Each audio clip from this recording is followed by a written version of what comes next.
And behold, the star that they had seen at its rising preceded them, until it came and stopped over the place where the child was.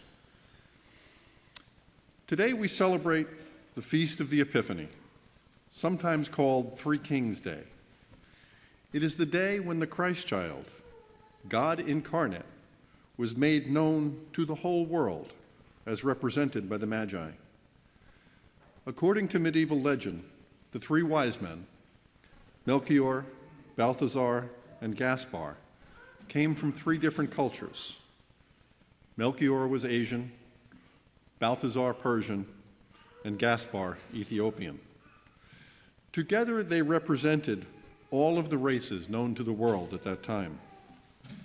The three kings, or wise men as they are often called, traveled great distances to see the Christ child, and in doing so, they brought with them royal gifts, a golden cup, which according to legend was preserved by the Blessed Virgin Mary and was the same cup used in the institution of Holy Eucharist,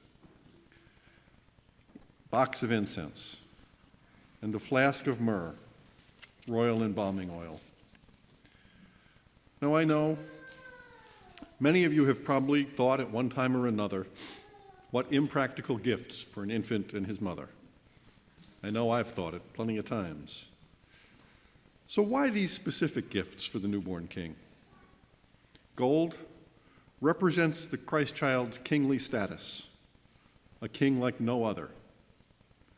Frankincense, a symbol of deity, sometimes used in worship in churches, and showed that people would worship Jesus. And myrrh, a perfume that is put on dead bodies. As Christians, we believe that it showed Jesus would suffer and die. Okay, so I did a little research and I learned a few things, and hopefully I've been able to share with you why the three wise men came to see the baby Jesus and why they brought the gifts that they did. But what does all of this mean for us here in Clifton Park, Waterford, in 2020? I think we celebrate Epiphany because it is yet another opportunity for us to experience Christ's teaching. Christ's teaching, the model that he gave us to live by. It's an opportunity, once again, for each of us to follow his star as we live our lives. I think this because we each experience epiphanies in our lives, probably with some frequency for some of us.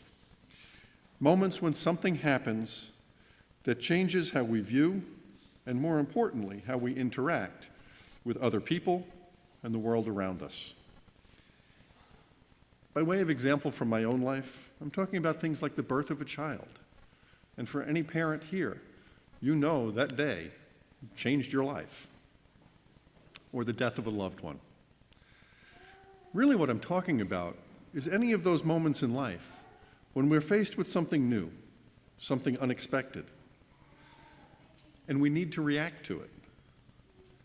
Each time something like this happens, we are changed, and how we interact with the world around us changes. And not just in that moment, but how we interact with the world and with other people changes for the rest of our lives.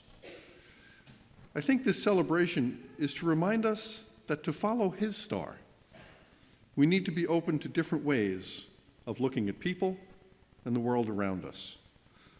We need to be more like the kings and be open and able to come together regardless of our race, our beliefs, our experiences. We need to be like the kings because when we are open to looking at people and the world in new ways, it'll be much easier to remember that God created everyone and everything in our lives, and he created it all for each of us, for you, for me, for everyone.